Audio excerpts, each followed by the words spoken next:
we couldn't get 3 dudes to make the time. That's not made up, guys. That's the God honest truth. And I see this truck barreling down on you, about to hit you, and I can't do nothing about it.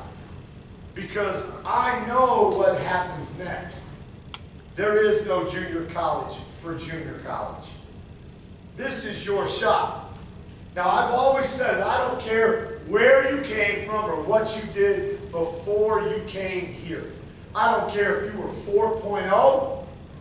I don't care if you were in prison. All I care about is what you want to do, and are you willing to do it? You say, Coach Sims, I want to do this. All right, man, I'll give you everything I got. We'll make a plan. We'll work that plan, and we'll get you what you want. The problem is a bunch of you guys are liars. Liars. You're lying to yourself, and what's worse is you're lying to the guy next to you, and you're convincing him that you two are getting persecuted, and this is horrible, and you're taking him down with you. Rather than saying, everybody in America right now, you're from Houston. Is it hot in Houston? Yeah, it's hot in Houston. They got football all over Houston. Everywhere. Everybody practices. Everybody practices. You don't cancel practice because it's hot, or because it rains, or because it snows. You put your helmet on and you go to work. So we have a workout. I told you this morning that I watched Antonio Brown on the NFL Top 100. Ike Taylor said, I'll call AB up. What you doing? Working out. What time is it? Midnight. I call AB up. What you doing? Working out. What time is it? 6 a.m. I call AB up. What you doing? Working out. What time is it? Noon. All you do is work out, AB. All I want to be is great. That's the whole thing, fellas. I want to help you. Your coaches want to help you. Eddie Brown recommended you here, Roll, right? I texted him because his son is Antonio Brown. I said to him, texted him today. I said, I watched your son on the NFL Top 100. What a great compliment his teammate gave him. AB, what you doing? Working out? What time is it? Midnight, 6 a.m., noon? I'm showing my team he is abnormal these days. I can't get these guys to make the runs anymore. They just won't. He goes, either you're coaching it or allowing it to happen. I used to tell him that. He goes, whomever is the most stubborn will win, meaning me versus you. I said, you're right. I said, I'm starting to think their parents, because I had 2 parents call me today, because I forgot I coached nursery school. Their parents and the players are more stubborn, because we might be out here all night. They're all afraid. My heart, my head, my asthma. I would be sympathetic if I thought they were going hard enough for any of those to matter. He goes, my heart, my head, my asthma equals losing. It's just all it is, guys. It's all it is. Your high school coach won how many state titles? Am I saying something different than what he said? There's no secret to this. That's what I want you to understand. I'm not smarter than you. I'm just telling you, you said, I want to graduate. Okay, well, this is what we're going to need to do with where you are academically to help you get where you want to go. Coach, I want to be a great football player. Okay, well, then let me help you be great. Why do you come to me and go, Coach, I just want to be on the team. I just want to be on the team, be a jersey. Listen, if you want to be a manager, come talk to me. I need people to film. I need people to help get water to the football players. I ain't mad at you if you're a manager. I love managers. I love trainers. They help us get where we want to go. But if you want to run the rock, you want to block, you want to tackle, you want to catch balls, there's a certain way you got to be. Coach, I want a scholarship. So you want somebody to go to guard city Kansas. Bob, how long did it take you to get here? 3.5 hours. From Wichita, right? Yes, sir. We out in the middle of nowhere, ain't we? Yes, sir. You got a to make somebody want to come get you. You got to make them want to come here. But you came here from somewhere because you thought that if you came here and did what you're supposed to do, you'd get what you want. But then we go out there and you don't want to do it. Now I'm hoping my 8 o'clock and my 9 o'clock group will go out there and battle. And you know what? Yes, it's hot. And it's hot in Dodge City, and it's hot in Wichita, and it's hot in Independence, and it's hot in Coffeyville, and it's hot in California, and it's hot in Texas. And those are all the people that you want to beat for them to come give you what you want. That's all we want for you. But I'm not going to stand by and watch you get run over by that truck. There are 3 individuals that I got to talk to tomorrow to take the compass test again. They took the compass test, and it took them less than 60 seconds to finish the compass test. What do you think their score was? Yeah, about remedial for remedial. Is that somebody who's taking school serious? Is that someone who's taking school serious? Yes, I guess you just want to be here long. Look, I'm not making you take a compass test because I made the test. I'll make you take a compass test because it'll get you where you need to go. Period. Now, about, I would say it would be 6 years ago, that would be 5 years ago, I got an email. I got an email from a lady who really worked really hard to write this letter. And I read it, and I was like, what's the deal here?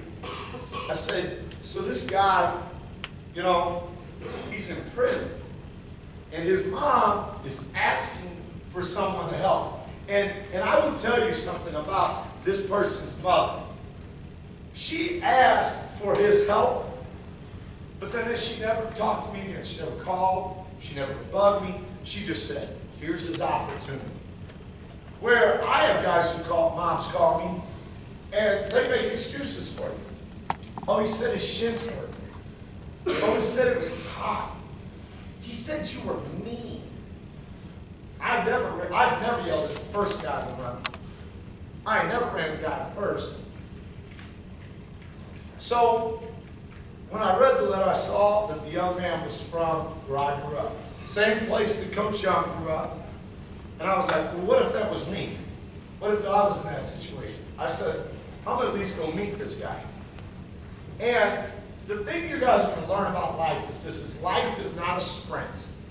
You can work as hard as you want tomorrow. You can work as hard as you want next week. You can work as hard as anybody in the world the next year. But it ain't going to set you up for the rest of your life. Life is a marathon. It's a marathon. There's a guy in here right now that nobody thinks is special who will go do something extraordinary. And there's a guy in here somewhere that everybody's like, wow, he's a really good player. He keeps doing this. He keeps doing that. But he won't ever go nowhere because he'll just keep going off what he's always been given. Life is a marathon. Me and Robert Mcfield are in competition. We're both still trying to get ours. He just told me that he wants to write a book one day. Shoot, I got 10 more chapters written in mine than he got his. I'm writing a bestseller. I ain't writing a book. All right? Everything's a competition. Robert, would you like to play in the NFL? Yes, sir. He wants to play in the NFL too. There's only so many slots, man. There's only so many slots.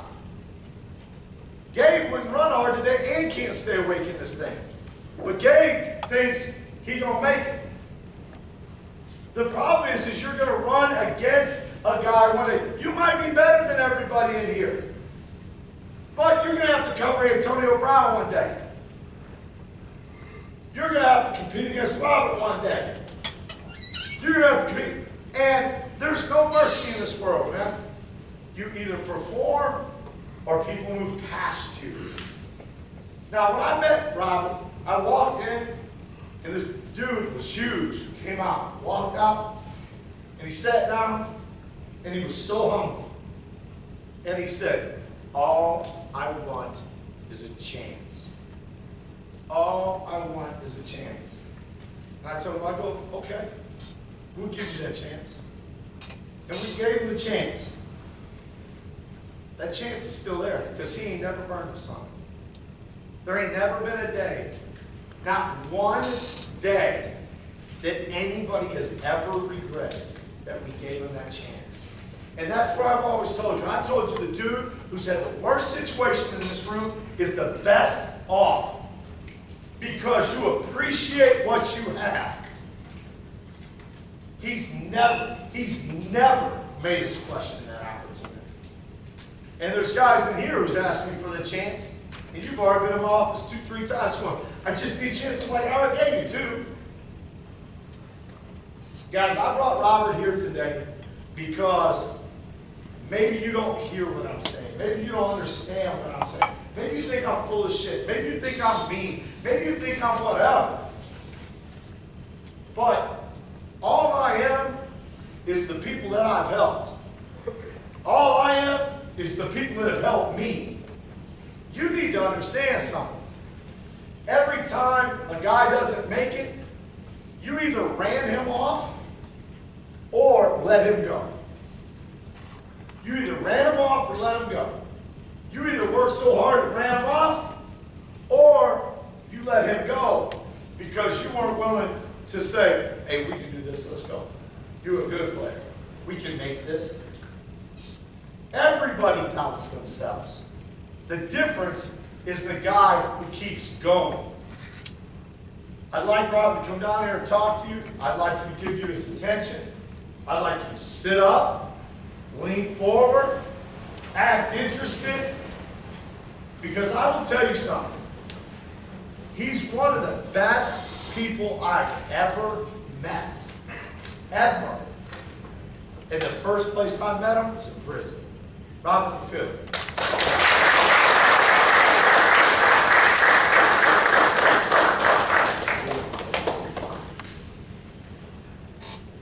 Going home, as you said, my name is Robert Mcfield from St. Louis, yes, where the Ferguson happened and everything like that.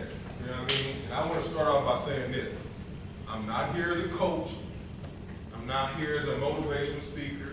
I'm here to let y'all know what happened to me.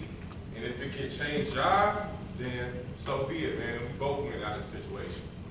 Now, before I go with my story, I'm going to tell y'all a quick side story. I may throw a quick side story in there every now and then. It's about Coach Sims. That was the first practice that I had in a long time. He was at Fort Scott. Now, we were doing pursuit drill. Now, the defensive guys know what the pursuit drill is. You put the cones on the sideline. Basically, you get in your position, and you take off towards the sideline, towards the cone. Now, I'm pretty fast. I'm big and I'm fast. But I was letting people cut in front of me to the cones and cheat. You know, they're not cheat, but I was letting them beat me to the cones. So Coach Sims stopped the practice. Whoa! Blew the whistle just like that. Turned his cap backwards just like that. Walked to me and said, listen, Robert, you're fast. You better beat up to that cone. I was like, oh shit. He said, you go. He said, you go. He pointed to the defensive tackle. Now, I don't think he knew that this defensive tackle was there fast. He told the defensive tackle to sprint to the cone. So they both sprint to the cone. Our head coach was sprint to the cone against the defensive tackle. The defensive tackle beat him though. He rushed it. So Coach Sims looking at him like, oh, you know, oh shit, you know, he beat him, you know. So by the time they got to the cone, Coach Sims jumped over the dude, grabbed his shoulders, jumped over the dude, landed on the ground, got up and said, that's my cone, bitch! Just like that.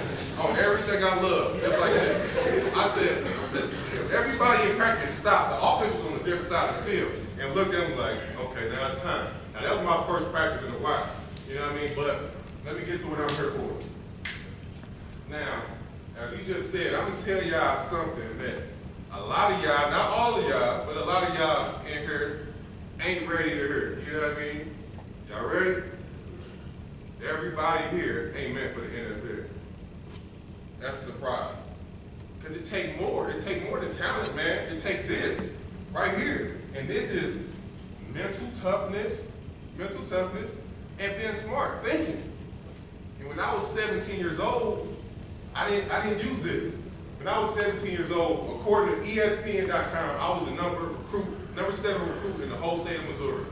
Now, a couple guys that were in there with me was Jeremy Macklin, number 16 overall pick, Adrian Claiborne, number 1 overall draft pick, Blaine Gabbard. These were some of the guys that I was in the mix with. So that's just to say I was in good company. But when I was 17, I was with my so-called friends, and I do that for a reason, and we committed a robbery, 2 of them, armed robbery. Weapons. Now I was a driver, so I didn't go in, but imagine that I'm the number 7 overall recruit in the state, robbing people. You know what I'm saying? I didn't have to do that. I didn't need to do that. You know what I mean? So, and that's just because I didn't use this. I didn't use my brain. You know what I mean? I didn't think. You know, pointless. So, needless to say, we got caught. Yeah, we got caught. One of my co-defendant, if y'all don't know what that means, that's the person that you did your crime with. My co-defendant ended up getting caught walking down the street, but they embarrassed me. They came to my school, they came to my high school at 11:55. My principal tricked me, as a matter of fact. He came to me and said, hey, a recruiter's here to see you. And I have recruits from all over the nation coming in to see me. Arkansas, Minnesota, Miami, all these schools come in to see me. So I'm thinking it's another day, and I'm going to see a recruit. I walk in the room, guess what? There's 2 detectives in there, 2 of them. Surprised the hell out of me. I'm like, they said, hey, talk to me for about 3 minutes, put me in handcuffs, and walk me down the hall. As soon as I walk into the hall, guess what I hear? Woo! That's the lunch whistle. So now the whole school, 1,100 students coming out of the hallway. I'm walking down the hallway with handcuffs on, just like this. The number 7 overall recruit in the state. Am I guilty? Yeah, but I ain't used this. Keep up with me. I'm talking about this the whole time. If y'all listen, I'm talking about this the whole time. So I'm walking down the hallway. So many kids followed me that when I got in the truck, the detective had to get out, put his hand on his gun, and tell everybody to back away from the field. It had to be over at least 100 people. My cousin, female cousin in the crowd was screaming. So I go to jail, and I spend 3 days in jail. Now, I get bonded out, and I don't know if y'all know what bonded out means. I don't know if a lot of guys went in the street like that, but I got bonded out, and what happened was my bond was $250,000. $250,000. So I called my mom. I'm in jail. I don't know what the hell happened. I say, Mom, I don't know what to do. My mom calls my auntie and calls my grandma, and what they did is called house equity. Everybody put together their house to get me out of jail. So they put together a house, and if I run, guess what? Their house gets seized, their house gets took. So if I run, they get their house took. So I had to bite my tongue, bite my nails. I didn't want my mom to do that, but she's my mom, so she got me out of jail, so I bonded out. So now I continue high school. Now I had to go back to high school with the embarrassment that I just got walked out with handcuffs on. I'm the number 7 recruit in the state. So I had to go back to that, you know? And don't get it twisted. I was out on bond. I wasn't a bad kid to them. I went to Normandy High School. I wasn't a bad kid to them. At Normandy, I had a 3.0 GPA. After being put out of high school my freshman year, I got into a fight with a student. I ain't gonna get too explicit with it, but I kicked his, you know what, you know what I mean? And the teacher hopped in the way when I was doing it, and I got pissed at him, and I swore I'd get knocked down. You know what I mean? That's straight not using my brain, you know what I mean? Not using it, you know? But anyway, that's another story, you know what I mean? Trying to leave it alone, you know? So anyway, I go to night school and I go to summer school for the rest of high school just to graduate. Just to graduate, and I transfer too, you know? And I transfer too, but that's the freshman year. I'm gonna go back to the senior year. Anyway, so I'm on bond, and I do all these amazing things. I'm an all-state athlete. I'm an all-metro athlete. Like I said, I'm the number 7 athlete in the state. I was the number 15 at my position in the country. You know what I mean? I got all these things going for me when I'm on the bond. I got a full ride scholarship to University of Minnesota, and Coach Mason at the time was the head coach. He's very respected. You know what I mean? He used to always walk up to me and he said, you're going to be humongous and you're going to make a lot of money on it today. I was like, my future's set. I'm about to beat this case because I was sitting on bar. I'm about to beat this case. I'm about to go to NFL and I'm about to change my life. You feel me? That's how my mind was. I was set. There wasn't nobody shaking it. You know what I mean? So, you know what I mean? Needless to say, that didn't happen. I remember getting a phone call the week before I had trial. So I'm packing up my stuff. I'm in this positive mood. I got music playing. I got one of my girls in the room. She was, you know, I was in a good mood, you know. So I got a phone call from my lawyer. He said, Robert, I think you're going to get 25 years. He said, you should plead to 12 years. You'll do 3 years in a medium security prison. So all I heard was 12 years, 3 years, prison. I thought my life was over, you know. But I still held it together. I wouldn't listen to that. So I said, hey, what can I do to change this? He said, you gotta go get character letters. I said, all right, so what I did, I dropped everything. Left my girl in the apartment, boom, went up to the academic office. And now this is where all the athletes hung out at University of Minnesota. So everybody's in there, everybody's chilling. So I go up to my academic advisor, he about 6'3", 310, big teddy bear, you know, big soft dude, you know, but he was a good person. You know, so I walked into him and he was with two very important people. They were in tailored suits and I knew they were influential. I didn't care. I walked to him, I said, Will, I need to talk to you now. Just like that. Everybody turned around and looked at me. He said, Robert, hold on, first of all, you see me talking. I said, I need to talk to you now. He said, hold on. So I put my head down and next thing you know, I started feeling this overwhelmed with emotion. Everything started hitting at that moment. 12 years, prison, and I broke down. I'm talking about everybody looked at me and I didn't care, man. I didn't care. I broke down. I felt like my life was over. Everything that I worked hard for to get there was being snatched because of the decision I made. Keep up. It's because I ain't used this. It's because I ain't used this. You know what I mean? But anyway, he take me into his office. I'm bawling. I'm crying. He keep it real with me. He keep it real. He said, the best we can do is withdraw you from your classes. He said, the best we can do is withdraw you from your classes if and when the time comes. I didn't want to hear it, but that's what I needed to hear. You know what I mean? So you have a sentencing and you have the day you go to prison. I went back to St. Louis for my sentencing. And they basically read me that I was going to do 12 years in prison and they will let me go back to school, University of Minnesota, to finish my year out, you know, so I can, you know, do something positive. You know, I was surprised they did that. They were trying to hang me the rest of the time, trying to give me 20 and 30 years. Anyway, I went back to school and I'm partying like it's the last day, you know what I mean? In the back of my head, I'm like, man, I gotta go to jail, man, I'm going to prison. But I'm partying like it's my last day, you know what I mean? I party so hard that I invite 2 females over, you know, 2 females that I know, and they come over and we all drink. We all drink it. The girls challenge us to a drinking contest. I'm not with it. I know, you know, how much at that time I could drink, you know what I mean? But I'm not with it, so they take a shot back to back. I ain't gonna get into the details, but 3 of those roommates got charged with rape, right?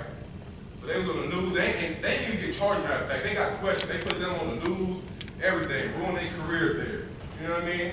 But they called me and they was like, hey, we need to talk to you. We need to talk to you about what happened on this rape case. I said, I don't want to talk, period. You know what I mean? He said, we know about you. We know about your case and we can make everybody know. We were keeping it a secret at the time. You know what I mean? Because how my school found out 3 months later after being in Minnesota, I was about to scrimmage, but my coach called me up to his office, and I went in there, and they put, and the head coach was in there, the athletic director was in there, and the lawyer for the school was in there. I'm like, oh shit. You know what I mean? I see my head, I see in my head it ain't going right, because me and my mom didn't tell them, because if I got found not guilty, it wouldn't have mattered, right? It wouldn't matter. You know what I mean? So I remember playing the voicemail from the prosecutor, and I swung everything I love. I remember these exact words that that woman said. She left a 4-minute voicemail. I remember these exact words. She said, do you know you have a possible felon in your school right now that is most likely I'm going to send him to prison? I said, I couldn't believe she did that. I was like, that ain't nowhere in your job description. You ain't gotta call nobody to school and tell them. You know what I mean? It wasn't in her job description. You know, but she did it. Kind of ruined they suspended me and they ain't let me play after that. You know what I mean? So fast forward back to when I'm about to go to jail and when my roommates did rape case. You know what I mean? They called my phone like I said, and they said, oh, we can make everybody know about this, what I just talked about, my case. I said, man, call my lawyer. I hung up on him. I gave my lawyer his number. He called him. He didn't call me back. But I remember the next day I woke up. The next day, I had 19 missed calls. I was like, oh, my phone popping. I was happy. Did you see all these people calling you could be girls, whatever? I felt in a good mood. I felt popular. So when I checked the first voicemail, this girl named Jasmine, never forget, my first voicemail. She said, Robert, you go to prison for 12 years? I said, oh, nobody knew that. She said, it's in the newspaper. Now check this out. You see how fast people turn their back on you when stuff hits the fan. I went downstairs to get the newspaper and read it, and by the time I got back upstairs, I got a phone call. I was kicked out of football, I was kicked out of school, and I was kicked out of campus, and I had to pack all my stuff up then and leave by 12. It was like 9:30. I was like, what? I'm from St. Louis. I ain't got nowhere to go. Y'all gonna leave me stranded like this? That's what happens. You make a wrong decision, guess what? You're gonna pay for it. Keep up. I'm talking about this still. I'm talking about that. Anyway, I got put out of school a week and a half later. A week and a half. A week and a half later, I had to turn myself in. Can you imagine doing that? You have to turn yourself in to start a prison sentence? I remember getting in handcuffs before I walked out to go to prison. I looked back at my mom, and I've never seen so many tears in somebody's eyes. And who am I mad at? My lawyer? My prosecutor? No. I did that. I did it. You know what I mean? I committed that robbery. You know what I mean? I was out there robbing people. I was out there choking people off for no reason, punching them in the faces because somebody dared me, doing stupid shit, man. That's just real. You know what I mean? I was out there bad. You know what I mean? And I got taught a lesson. But anyway, I go walk into my prison, and I realized the first week that I'm nervous, that I ain't going to a medium security prison, and I ain't doing 3 years. You know what they told me when I got in there? They slid a paper under my cell that said, you doing 3.5 years minimum, and you're not going to a medium, you go to a level 5. Level 5 is a maximum security prison. The worse it is, the worse. So, I panicked. Shit, I'm keeping it real. I panicked. I was like, man, what? My lawyer lied to me. My lawyer straight up lied to me to get me to take us there. I mean, that's that game. That's that cutthroat game. If y'all want to make stupid decisions and, some of y'all go into that lane, I'm telling you, it was cutthroat. But anyway, I remember walking to my first level 5 prison. I had a cart with all my stuff in there. It's been 2 months at the time, and I'm walking. They had 4 house, 5 house, and 6 house, and each one had 4 wings with cells in it. And I was going to 6 house, cell 207. You damn right I remember. I remember the exact moment of me walking in there. I remember the day too. You know what I mean? But I'm walking in there, and I walk in, I'm just looking at everybody. Looking. Can you imagine going from the University of Minnesota, all these women, all these parties, all this positive stuff around you, to going to a level 5. When I was walking, I seen barbed wires on the gate. On the gate past that, it was actually sharp, like knives sticking out on the gate. So if you wanted to escape, it's gonna cost you. You know what I mean? That's where I was going. 22-hour lockdown. From being free to 22-hour lockdown. And y'all can't even imagine that. That's a different world in there. A different world. You know what I mean? It took me 2.5 years to adjust to a level 5 prison. I had to adjust the stamps being money.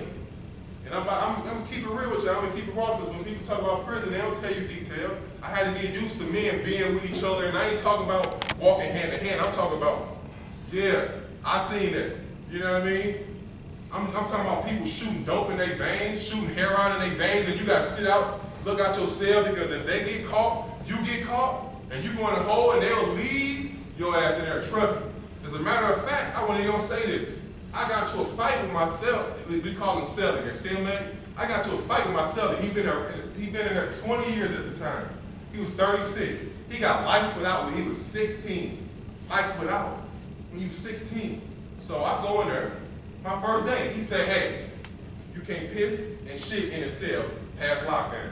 Lockdown's at 9:30. When you close the door, you don't open back up to 6:30 in the morning. I look at him, all right, I'm like, okay, I'm gonna see how this day goes. And hopefully everything be peaceful. He locked down, guess what? At 11:30, I had to pee. And let's just say, I wanted to pee more than I wanted to hold it.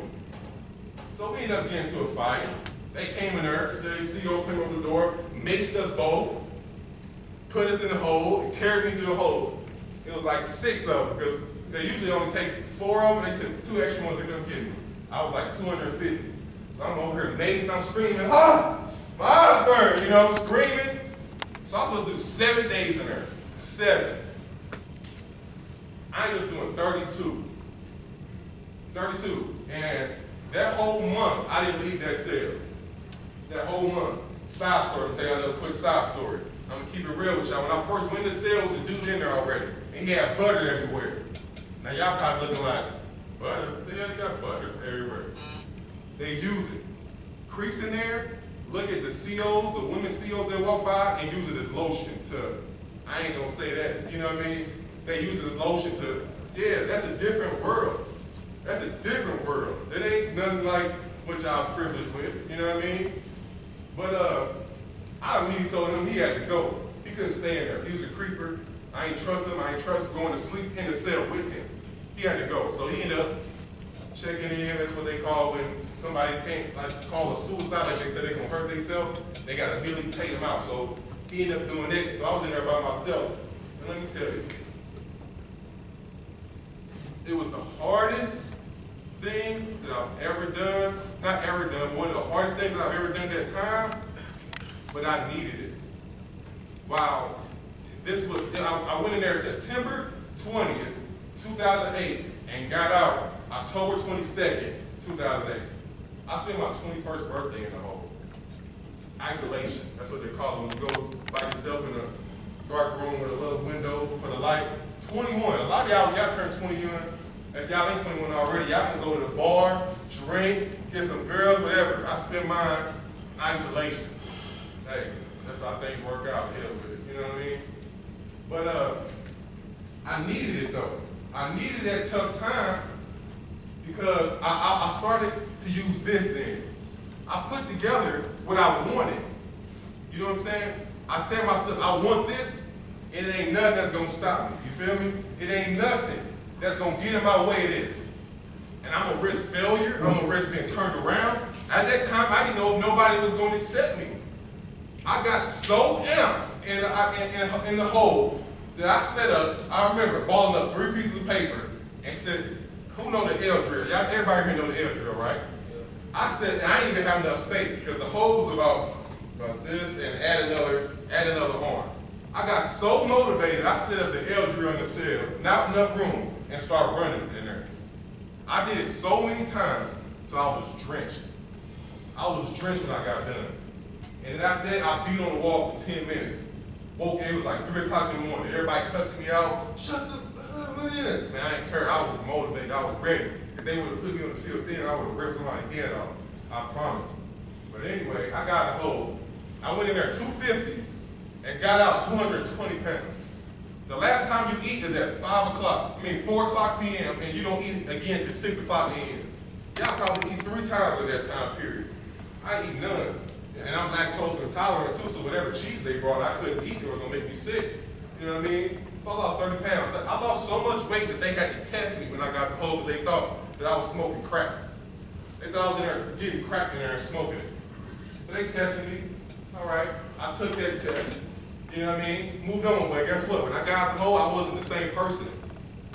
I started using this. I started working out. I started going crazy in there. I started lifting like I'm a madman. Nothing was gonna stop me. I set the bar for myself. I set the bar high for myself. You know what I mean? I went in there, I did so much stuff, the CEOs used to walk up to me and harass me, say, no, you can't do this, go on, go on. They used to do that. It's all good, you know what I mean? They stopped me, they didn't let me get anything, but I knew I had a purpose and I knew I wanted to keep grinding, all right? So, fast forward. I go see the pro board, and three and a half years later. So I'm sitting in front of the pro board, but this time I'm using this, right? This time I'm using this. So I'll go in and ask me all the questions, I answer all the questions, perfect and clear. Boom. They end up giving me a 6-month out date. And 6 months, y'all probably, dang, that's a lot of time in jail. No, it ain't a lot of time. I just left somewhere they was doing 30 years. 6 months, I'm blessed. So I get out. You know, but wait, rewind that. Before I get out, my mom, what Coach Sim said, my mom started sending, she sent letters to over 30 schools and telling them about my situation.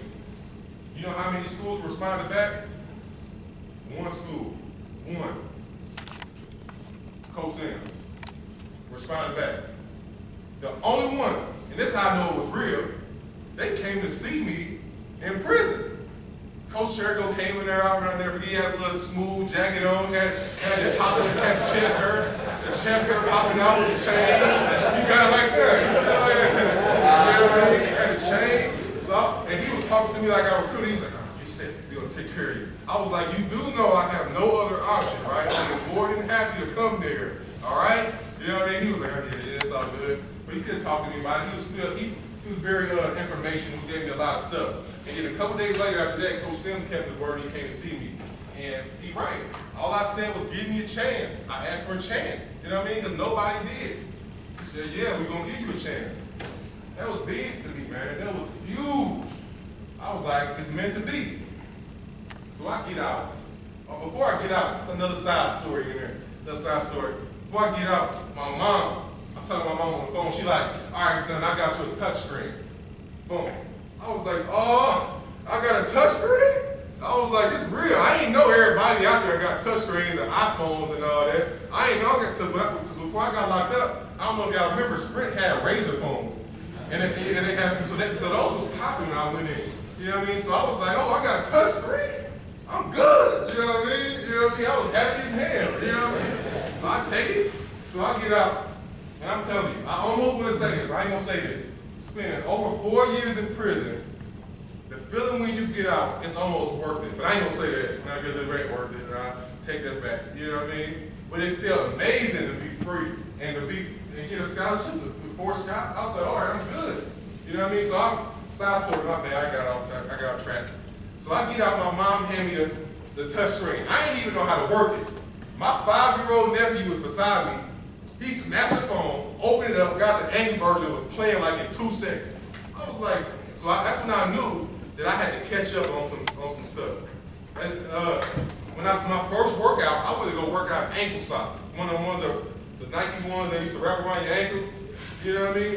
These dudes was like, man, you can't wear those socks, man. You better put on some Nike socks and long. I was like, what? Okay, so that's another thing I had to get used to. Technology was completely different. You know what I mean? Nobody was texting. Everybody here texting. Now everybody, the younger generation growing up was texting. We used to call. Everybody was texting it. Everybody was texting. And this is the biggest one, the fashion. When I got out, I had 2 bags of clothes full of 5X, 6X, 4X shirts. I was like, man, I can't wear this no more. You know what I mean? Everybody wears mediums. Everybody want to be brisked up. You know what I mean? So I'm like, all right, I got to change. You know, some new stuff going on. So I'll adjust. So 20 days later, after I got out, June 7, 2011, 20 days later, I reported to Fort Scott. Now, I'm going to be honest with y'all. I ain't never went through nothing as hard as Fort Scott. Boy, I'm telling you, we had some beasts there. I ain't gonna lie. And it was just like y'all, man. We had some hard-headed dudes in there, but we grind. Everybody used this right here. We grind. I talked to Coach Jericho earlier. We had to run to the lake. You know what I mean? Y'all need to be happy y'all ain't got the lake. You know what I mean? I talked to Coach Sherpa. I said, how far was the lake away? Because we had to run there and run back and sometimes practice.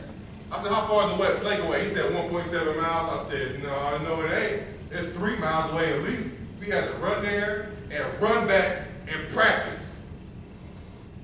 We had to do that one time before a game on Saturday. We had to do that. We had to run all the way there, check in at the lake, because the coach was sitting there checking off everybody's names. So don't think about turning around early. He was real like this. All right, Mcfield, all right, got you. That ain't it. We practiced in the summer. It was so hot that I ruined 3 pairs of cleats because the bottom melted off. The bottom melted off. I bought some brand new Jordan cleats. Said within the first 2 weeks, they melted off. I said, man, what the hell? And then the next 2 times I ruined my cleats was running to the lake. It was on gravel, sand, you run through all type of climate conditions. It was the toughest thing I ever done. I'm talking about when you running, you question yourself, like, am I gonna make it? You know what I mean? That type of running. Everybody didn't question themselves, you know what I mean? Am I gonna make it? But guess what? What made us make it, is I looked at the next dude and he was making it. And I looked at the next dude and he was making it. And if he make it, I can make it. Shit. You know what I mean? Because I'm using this. This is my powerful motivation. This is my motivation, man. You know what I mean? But guess what? We had a ball at Fort Scott too, man. We had a ball. It wasn't nothing there. You know what I mean? It wasn't nothing there at Fort Scott. It got a lot more here. You know what I mean? But fast forward, I played a season at Fort Scott, the end. I do good. I ended up leading the team in tackles for loss and yards for tackle for loss. You know what I mean? So I ended up doing good. I didn't do great. I did good. You know what I mean? And I ended up getting a full ride to Pittsburgh State. They was the #1 team in the country at the time, and I couldn't go to D2. So my mind ain't nothing stopping me. It ain't nothing. It's my time. But, like I said, everybody here in Memphis, NFL, I hurt my shoulder, I hurt my shoulder before I left Fort Scott. Hurt my shoulder, had to have surgery. So I went into the first season at Pitt State, not lifting weights in the summer, not running. I stepped on the field in the fall with only like 2 weeks preparation. Guess what? I ain't playing. My body wasn't ready. Mentally, I didn't put the effort into getting it. You know what I mean? I didn't put the effort into grinding. So the next year, in the spring, guess what? I said, I'm busting my ass. Every suicide, every run, I was coming in first, and if you beat me, you're gonna beat me by this much. I promise. You're not gonna do it. I wanted that much. I'm grinding. So I lifted all spring, lifted all fall, came back in spring, snatched the start spot. It's mine. I took it. It's my time now. I had 2 seasons left. Guess what? The third day kept coming. I hurt my ACL. Went down, tore the ACL. I grinded my ass off, tore my ACL. Hey, it's another down. I've been down before. Let's get up. Let's get it. I'm using this. Now. Keep up with me. So I worked through my ACL injury, and I come back the next year, and I ain't turning the corner quite same. I don't feel the same turning that corner. You know what I mean? I can't get down there. You know what I mean? So me and Coach Beck, the head coach at Pitt State, we talked. He said, hey, we want to move you tight end. I'm like, man, I don't know. Y'all know how it is about position changes, especially if you go into the offense. I was like, man, I don't know, man. He said, I guarantee you, you're going to be successful. So the first 6 games, I'm playing. I go through camp. My body's exhausted. I'm telling you, mentally and physically, more exhausted than I've ever been. Now, remember that. I'm going to tell you, keep that in your head. I'm more exhausted than I've ever been.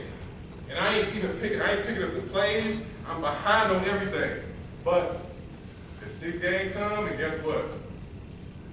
I got it now. I start putting dudes that was 6'5", 250 pounds on their back, clean. You know what I mean? It's all it is. I wanted it. You wouldn't about to line it up and come against me and win. You know why I won almost every time? Because I was scared. I was scared he win. And somebody put me in the corner, I come out swinging. You know what I mean? So I ended up doing good. And even in there was a division playoff game. We were in the 2nd round. We played the #1 team in the country. They beat everybody else by 30 points. We came in and was winning the 4th quarter. They ended up getting the lead. I ended up catching the game time TD to go to overtime, and the quarterback threw an interception on the first play. All right, cool, we go down. That's all right, you know what I mean? But Coach Beck, the head coach, he said, hey, you the main guys in the NFL is going to be coming in here to see this year. I was like, all right, it's my second chance. I heard this before. I'm like, this is my chance, you know what I mean? Finally, they're coming to see me. I worked hard enough. They're going to come and see me. I'm getting drafted. I'm going to have this positive story. I'm good. No, not quite. Like I said, I was feeling exhausted and tired and hurt the whole season. I'm fighting through it. I ain't telling nobody what they tell you to do. Be tough. Work through it. That's what they tell you, right? That's what they tell you. So I'm working through it. So in December, I feel my body start to change. Like my shoulders start hurting and stomach is hurting. My head, I'm blaming it on getting old. I'm 27 years old. I'm blaming it on getting old. So when December starts, when spring training starts back, the first day we do bench press competition. The last year before that, I did 225 30 times. 220, throwing it up. Okay, you know what I mean? The next year, I did it twice. I said, shit, something ain't right. Something ain't right. You know what I mean? So a couple weeks later, I said, to hell with it, I'm going to the hospital. So I go to the hospital, and I'm waiting. I do tests, I do scans, and I remember one doctor came in. He had two doctors behind him. His eyes were big as grapefruits. I'm like, what the hell? What you about to tell me? I'm like, let me go so I can go, get with my team and grind. His first words walking into the room, he didn't play. He said, you got cancer. I said, I was in denial. And when he said that, he said, we need to get you out of here now, like today. I said, I broke down again. Everything I worked for again. Was took from me, man. This shit happened to me again. I broke down, but I broke down worse than the time I had to go to prison. I broke down, man. I'm talking about y'all don't understand that type of pain. You know what I mean? When you grind as hard as I do, you don't understand that type of pain. You know what I mean? So I cried, man. I cried, and I had to do 3 weeks in the hospital. I had to do 8 surgeries. I had to do 5 surgeries in 8 days. 5 just to figure out what the hell I had. I had stage 4 lymphoma, non-Hodgkin's. Stage 4 is the worst stage. That means it entered my bone system and it entered my muscles. They said you had this for 8 months. I played the whole football season with it. But now when I look at the symptoms, it says memory lapse, exhaustion. I didn't know that I was being tough. I thought I was being tough then. But now that I look back, the signs glow right in front of me. You know what I mean? I'm like, I didn't pay attention to this. You know what I mean? So I got, this is the crazy part, man. I thank God for this every day. When I got my PET scan, at first let me say this. I was about to go back to Pittsburgh before I started chemotherapy. When you do cancer, you got to do chemotherapy. So I was about to go back to Pittsburgh, and my doctor was like, no, you can't go back. You got to start now. I didn't know why she was saying that until I got the PET scan. The cancer was this close, centimeters. I even got the picture on my phone from invading my trachea. My windpipe, it could have cut off in the middle of the night and I could have died. You know what I mean? I could have died, period. It was this close, man. Y'all think y'all struggle? Y'all think runs is hard? Y'all think touching the line is hard? Try going stage 4 cancer. That's a different fight. Y'all blessed to see this fight. Everybody don't get this. I can't run right now. I'll pass out. I go to the doctor right now. Doctor hit me upside my head and say, you don't need to be doing that. You know what I mean? I get so pissed, man, because I know certain people don't understand that struggle. You know what I mean? Certain people don't understand it. You know what I mean? I got diagnosed with stage 4 lymphoma. Stage 4 lymphoma. I went home 3 weeks later. As soon as I walked in my house, I bawled again. I cried because I wasn't walking in that house the same person I was before. I was walking in that house with cancer in my system. You know what I mean? Sick, throwing up, all this. It's a completely different fight, man.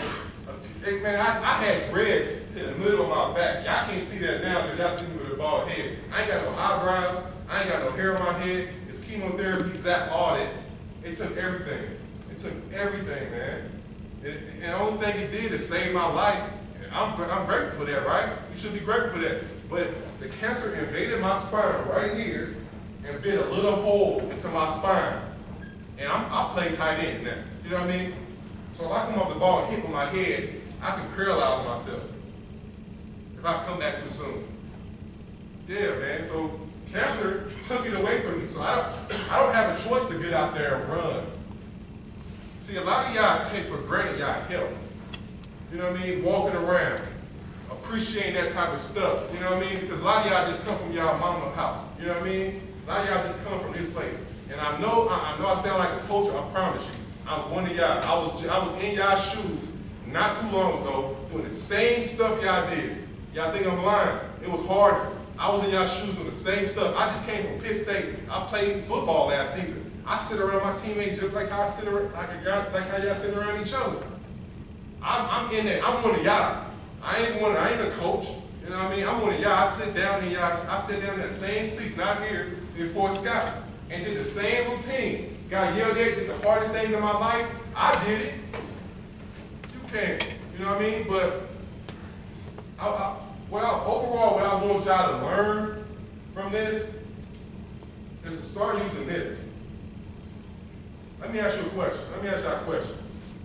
How many of y'all in here think running is hard? Difficult. I think it's difficult. Okay? I think it's difficult. But there's always a but. Listen, wait, so you can ask my strength and conditioning coach at Pitt State. He know I hate running. He know I hate running. But I don't make it every time because that's a fight that I can do. That's a fight that I can handle. You know what I mean? If I can go into this lane, and don't get twisted, all of y'all ain't gonna go through the hard life that I went through. And I've been through a whole life so far. You know what I mean? All that ain't gonna go through it, but a bad decision is the only thing that's keeping y'all, you know what I mean, or keeping you from going to the next state. You know what I mean? Going to the next level, man. I promise you, if I was in y'all shoes, to go back again, to go to junior college again and do it over, you know what I mean? I would, man, because it's an experience, man. There shouldn't be no reason for everybody in here to complete a run. You serious? You can't complete a run? So that tell me if one of y'all make a bad decision, y'all go to prison, somebody pull up on you looking like me, saying, what you gonna do? What you gonna do? I've been tested like that. So y'all ain't gonna pass that test either. Man, I'm gonna tell you this. A lot of y'all blessed and y'all don't see it. A lot of y'all blessed and y'all don't see it, man. Y'all got an opportunity. This man got all type of connections, man. All type of connections. I seen him send people to Miami, to all type of Division Ones. Coach Cherico, he got all type of connections, you know what I mean? Send them to everywhere, you know what I mean? But let me tell you what he told me, number one. Coach Cherico told me this. He said, you only good as a coach think you are. So you can think you're great all you want, but if he don't think you're great, hey. And let me tell you something about Coach Sanders. And y'all know, I'm telling y'all, man, please listen to me, man. Please listen to me, man. Please. Because I've been in your shoes before. What he is saying is the right thing. Y'all mentally probably ain't ready to hear right now because y'all used to doing what y'all doing. But mentally what he is saying is the right thing. You know what I mean? So if you gotta push yourself to finish a run, it shouldn't be no way that y'all couldn't. Because I'm fighting cancer and my story ain't done. I ain't in remission yet. My story ain't done. So I'm fighting cancer, so I know that y'all can finish a run. I know that y'all can do that. You know what I mean? And I ain't in here, like I said, I'm gonna finish off like this. I ain't in here as a coach. I ain't in here as a motivational speaker. This is just what I've been through. And if I can keep getting up and fighting, why can't you do it? Why can't you do it? I got my back against the wall. I don't know if I can play football again. I don't know about a whole bunch of stuff, but guess what? I'm using this, and every single person in here has a brain. Ain't nobody here walking around empty-headed. You know what I mean? So think. Everything's hard. Things are challenging. But if I can go through over a 4-year stint in prison and still complete cancer, why the hell you can't finish something? Why the hell you can't finish a run? You blessed. And if you don't finish, that means you comping out. I'm for real. I'm one of y'all, man. I'm telling y'all the truth. But hey, thank y'all for listening, man. I appreciate that. It's all love. Thank you, Coach Sims, for giving me the opportunity. This is my dream to help talk to young men and help change their lives, man, because I know I wish I heard some of this stuff when I was this age. I appreciate that.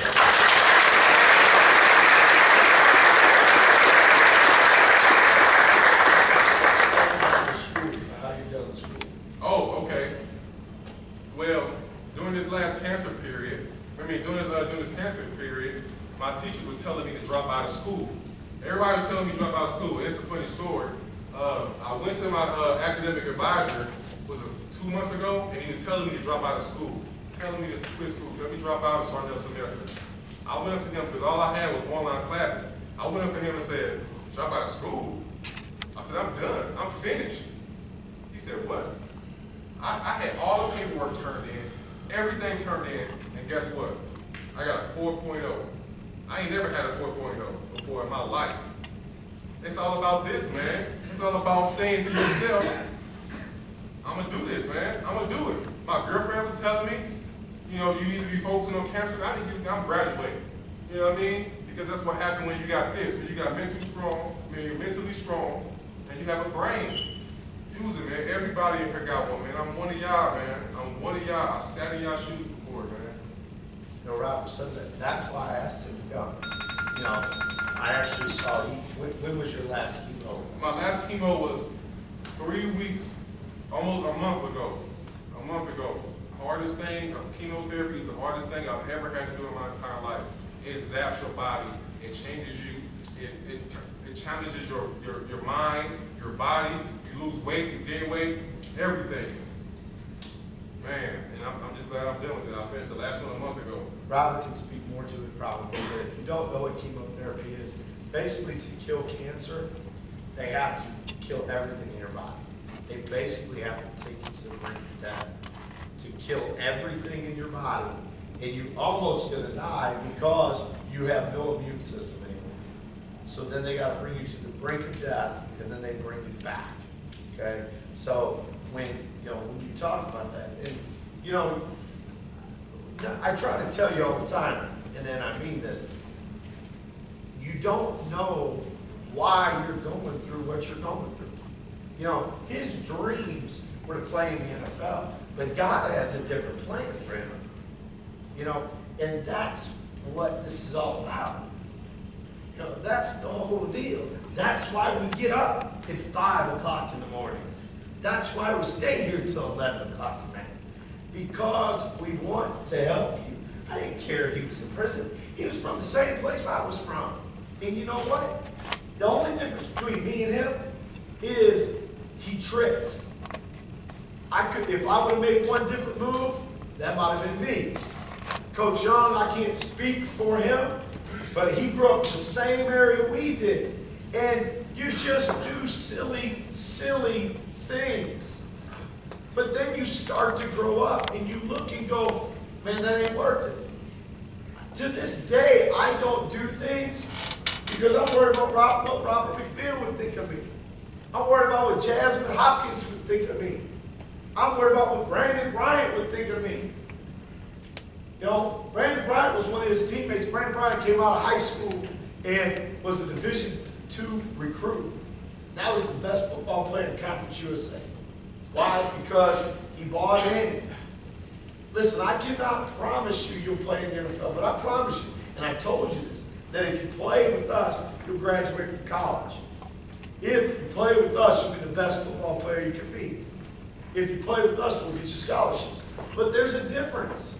You know, he's asleep right now. But he ain't ready for it. Everybody's in a different spot in their life. And somebody will get it. And here's the deal. If you quit, if you don't make it, then I really ain't that worried about you. I'm worried about the guy who wants to make it. I'm worried about Robert Mcfield. Robert Mcfield told you. Which practice did he get yelled at? The first, he was in prison 20 days ago. And I'm fucking cussing him out. Why? Because if he ain't gonna fucking take ass to the first day, why keep him around for a second? You said you wanted this? then run, motherfucker. That's the truth. Because I wanted a dude who wanted it. And you know what? He did. He did. And I want somebody who's going to dive to that cone to make that play. Not to win football games. He may say it or not. But I will tell you this. Those late runs helped him get through cancer. I guarantee you. Because them late runs suck, man. They suck. Because, man, I want you to grow up and be something because you want us. He says you want him. You represent him. He represents you because you go through the same things. He didn't play with Jasmine Hopkins. He knows who he is. He didn't play with Levante David. He knows who he is. Because those guys did the runs too. Those guys went to class too. You know what a floor waxer is? Yeah. Ain't nothing. And how am I doing you any justice if I hold you to a lesser standard than him? How am I doing any justice to you if I hold you to a lesser standard to the other players? Every one of you has a story why you're here. Me too. We're all here, so let's be great together. That's the whole point. You should be mad when my workouts aren't hard enough. You should be mad when we don't work you or prepare you well enough. Because you came here to get your degree. That's what you promised your mom. His mom is stinking awesome. Awesome. All I wanted was to help him, make her proud, because she worked her ass off for him. And he has. But that's what I want for you. Now, he's on Facebook. If you guys ever want to reach out to him, feel free. I will tell you this, and this is a true story. He texted me. He got cancer. I texted him two slides back. I go, that's it? Don't they know who you are? I was never worried. Now, that doesn't mean it wasn't serious and things like that. But he didn't need somebody to tell him, woe is me. He needs somebody to say, you're Robert Mcfield. They don't know who they're fucking with. One day you will say, I met Robert. And hopefully, one day he'll say he met you. That's the whole point of this, is us getting better together. If I ever cancel a football practice? Absolutely not. This is the first time I ever have. Ever. Because I wanted you to hear from him. And I can bring you 20 to you. All right? We believe in you. We go out there. We work our butt off to try to help you. And you know what? We scream at you because I want you to respond. I want you to respond. You're just sitting there breathing. I want you to respond. I want you to show you, I can do this, coach. This workout ain't shit. The best thing he said to me as a football guy, if he can do it, I can do it. If he can do it, I can do it. That's the only, all great football players, that's all they're hearing. When I was a player 30 years ago, that's all I said. I was like, well, I guess if he's doing it, I can do it. I mean, because I ain't going to quit. I ain't going to let this dude outlast me. You guys are awesome. But you got to allow yourself to be awesome. And sometimes you sell yourself short. He sold himself short. He sold himself short. That's why he robbed those people. That's why he punched those people. Because he thought that's all he could be at that time. You know? And, you know, God had a plan for him. You know? And God has a plan for you. I just hope that you follow it, and I hope you trust it. You know? And I hope you trust us, because every single day, all we're doing is coming here trying to make you the very, very best you can be. Has anybody got any questions for him or anything before we cut loose? No, I don't know, bro. Absolutely. He's a very hard one to do. Great 3.0. I'm going to tell on you a little bit. Many of y'all don't know that he went to another school before us. Well, how many passing classes did you pass at that school? One, I think he passed me now. Yeah, one. He had basically all Fs at this previous school. Last semester he had a 3.0. Did he just become smarter or did he change his focus? Change his focus. That's all we're trying to say, man. Just change your focus. And if this is what you want, and if you don't, nobody's mad at you if you want to do something else. But then find what you want to do, man. Anybody else got any questions? I'm from North County. I went to Normandy. I started off initially at Hazelwood East. Bad stuff, I told you, bad stuff happened there. I ended up going somewhere else and put out, and I started going to Normandy after that. That's where I graduated. Nick and Eddie are from Parkway South. Oh, okay, yeah. I'm a cousin from Parkway North. Right over here. How long did it take you to fight that cancer? I got it. I had it. They said it got in my system around June or July of last year. I started chemotherapy in January. So, and I ended just this month. I mean, the end of last month. So about 6 months, 7 months between there. It was a fight too, man. It was a different type of fight. It wasn't like running and touching the line in the heat. It was fight for your life, and you appreciate more things when you go through a tougher fight. You know what I mean? Like you said the person that struggles the most is going to be the most successful, man. That's a true statement, man. Dominique? You still got football in you on? No, I definitely still got football in the view. You know what? I left my spine doctor appointment, and she was like, at that moment, there was a hole in my spine. She said she had to wait to see it heal, but she said, at that moment, I don't think you ever should play football again. I think you should stop. My mind, it was like I caught cancer again. You know what I mean? I know I got the speed to make it. I got the talent to make it. I got the size to make it. And the only thing that stopped me from making it is cancer. You know what I mean? It's still in the picture, but I talked to Coach Ergo about it earlier. He kind of just convinced me to keep my mind on being thankful for being alive. You know what I mean? And take it one step at a time and be thankful for graduating through this period and do this. But football is definitely still in the picture, but I'm not going to stress about it right now. You know what I mean? The thing about it, guys, we're talking about even if he doesn't play football, though, he's got his degree, he's working on his master's, all that. And here's another thing. Coach Jericho, would you hire him? Oh, I'd hire him.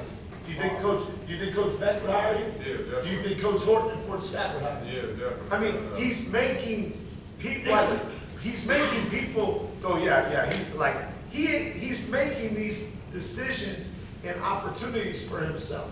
He can do whatever he wants to do. He's not bound by one thing. And that's one of the things that scares me about some of you guys is because you bind yourself to one thing. You say football is my option, but then you don't even treat it right. You know, I'll be honest with you, if you were older and you knew me, I tell guys all the time, I trick them into an education using football. All right? Because you all come to football, look, you only do all this shit because you want to play football. It's the only reason you're in these classes, it's the only reason that you're in study hall, the only reason you do it is because you want to play football, and we make you do all that stuff. But one day, we're going to trick you, and you'll be like, man, I can do this school stuff. This ain't really that hard. Because it's not. It really isn't that hard once you learn the game. And that's all it is another game. And that's one thing he talks about using this. I would tell you, growing up in the same area, all three of us, is if you change your mindset, see, he was running a game when he was young. He just changed his mindset. We play a different game now. All right? And that's the reality of it. You play the game of college, you play the game of school, you play the game of football, rather than that bullshit game that just gets you in trouble. You know? Without what you have to do. What's the college city? Pitt State, it's actually in Kansas. It's Division II. The time I went there, they were the #1 team in the country. We finished off last year, the #3 team in Division II. So they pretty much win every single year.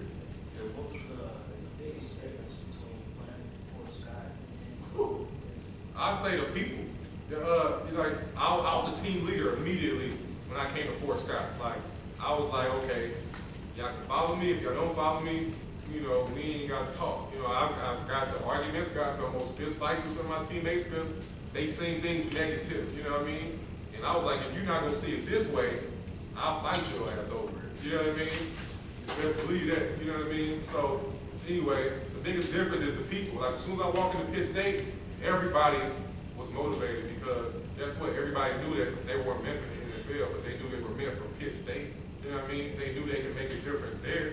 You know what I mean? Here, everybody is a little bit more selfish. A lot of people think about you, going to the next step, but there's more of a team, or team process. Now, my team at Fort Scott, the defense, we were a team. You know what I mean? We were locked in. But not everybody was like that. You know what I mean? So that was the biggest difference. The people. You know what I mean? The thing about it at the junior college is a lot of you guys still haven't bought in that you need to change. All right? One of his teammates at Fort Scott was a guy named Demir Dorsey. All right? And out of high school, he was the #1 player in the country. Okay? I put him there. Okay? Did he ever play for him? No. No. What did he do in his room all the time? Oh man, smoked. You just was basically just ignorant all the whole time. He was the #1 player in the country coming to high school. Actually, I almost got into a fist fight with him in the middle of the lunch line. I heard him talking crap behind my back, like, Rob, he think he this, he think he that, because I made a speech. So I walked up on him, tapped his shoulder. I said, you gonna say it in my face? Quiet as a church mouse, you hear me? Well, and that's a true story because I wasn't at Fort Scott anymore. I was in Division I, and he called. And he's like, Coach, I'm trying to help this guy, but he don't want no help. He's the #1 player in the country, fellas, and he never played outside of Fort Scott, ever, because he kept smoking weed, he kept bullshitting, I remember when I went to visit him, he was the #1 player in the country. I had a 6 o'clock appointment. He walked into the house at 8:30. I had talked to his parents for 2.5 hours. He walked in at 8:30. Oz is down the street, just doing his own thing. And at that point, he thought he was up here and everybody else was down here. But then you go to Fort Scott, and there's a guy like Brandon Bryant. Brandon Bryant came out of high school. Nobody wanted him. Nobody. Now, Demir Dorsey doesn't play, and Brandon Bryant will get drafted this next year. It's all about the decisions you make, and that's why we're on you so much, because there is a lot of talent in this room, but what are you going to do with it? If you're going to be like Demir and think and make this decision, that decision, you won't end up with anything. And if you trust yourself, because here's the deal, when you don't listen to me, it's not that you don't trust me, it's you don't trust you. You're scared that if you do what I tell you to do, it might not work out. But if you trust yourself and you do it, things will come your way. And he had many, many great players, that went on to a lot of different places. And he went on to Pittsburgh State because they're the #1 D2. Because he had played Division I football, he had no more Division I eligibility because of his time in prison. So he had to go to Division II. But unfortunately, he's at a great school, and but at that type of school, guys, am I wrong in saying they don't play at Pittsburgh State? You got to go to class, you got to go to workouts. If you don't, they just move on. Am I wrong? Yeah, that's exactly it, man. Because they got 20 other people behind them, hungry and ready, and everybody ain't going to leave there, So you don't have to be fantastic. You just got to be good at your job. You know what I mean? So yeah, definitely. Any other questions, guys? Yeah. Jen? You said you played at Pitt State last season? Yeah. I was at Missouri Southern last season. I was at Missouri Southern. Yeah, I was full there. Oh, straight up? Yeah. That was a good game, man. We ended up winning that game. We got about a lot, too. I ain't gonna say nothing else about it. Anybody else?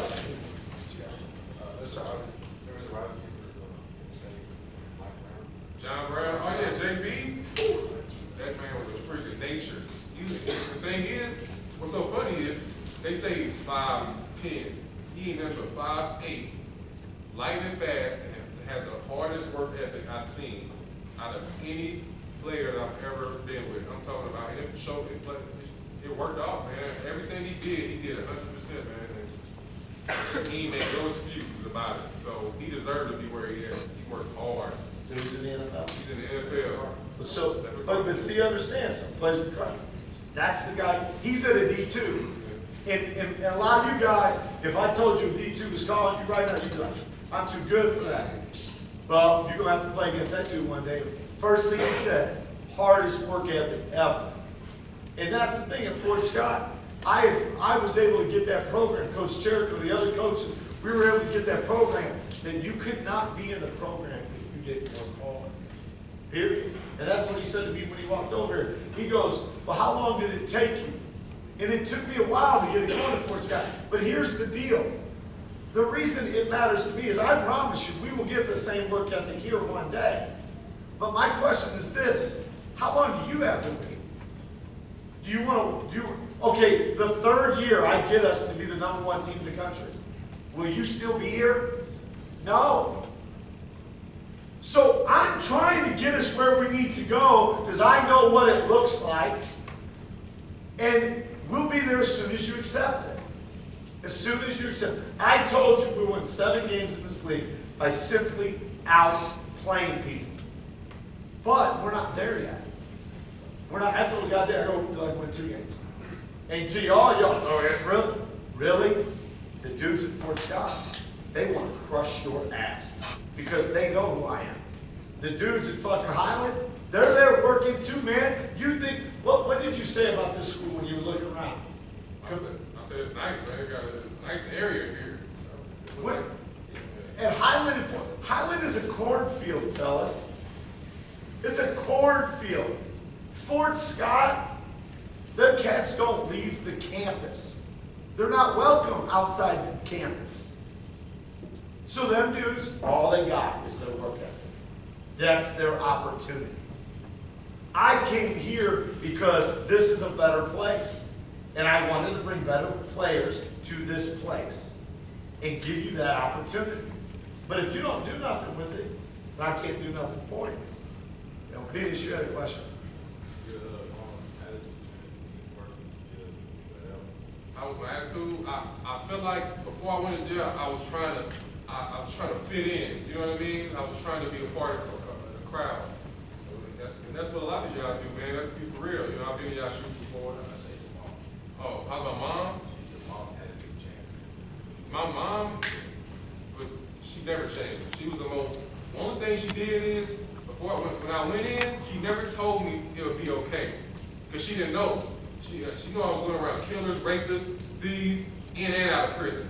So they raped in prison, they did it out of prison. You know what I mean? So she didn't know how it ended up. And she didn't tell me it was going to be okay until 2.5 years later. She said, it's going to be okay. How I was acting. Because I said, hey, I still want this dream. I still want to do it. So she told me it was going to be okay. Never wavered. Always answered when I called. It was so funny. I had a list of 20 people before I went to jail that I was going to still call. Out of that list of 20 people, only one person I still talk to. And I thought these 20 people were my friends. I thought these 20 people that was going to do all this. Within the first 3 months, every single person I talked to didn't answer. Only one person did, that was my mom. So she stuck beside me the whole way. She know I'm here, and she like, go get him, baby. You know, all that. All right, what's up, bro? Is your faith in God get stronger? Oh, yes. I'm telling you, let me tell you, man. Coach Sim sit up here and he been saying some great stuff about me, man, but he ain't tell you the lows that I hit, man. The lows. You know, I've been low as far as cancer, low as far as being in prison, low as far as my first few workouts at Fort Scott, not being able to stand up after, just laying down on the ground, not being able to move because I was so tired. Man, I thank God for all of that because it's who I am today. You know what I mean? It's who I am today. And like you said, your past decisions don't judge your future. This judges your future, your mind state. And the funny thing is, he told me some of y'all don't finish y'all runs. If y'all put in y'all head to finish, no matter what, don't stop, I guarantee you will do it. Let's say somebody put a gun in your head and said, you better finish that, I don't care what you're going to do, they'll blow your brains out. I guarantee you, you're going to touch that line, you're going to touch that line, you're going to come back and touch that line. Period. But what you used to say all the time, you said if it was an ice cream truck down the street or something, and you had to run it, or even if you was tired, you was going to run. That's true, man. It's all about your mind state. It's all about this, man. As soon as you tell yourself you're going to do something, be strong enough to do it. Because you can. You know what I mean? Period. That's it.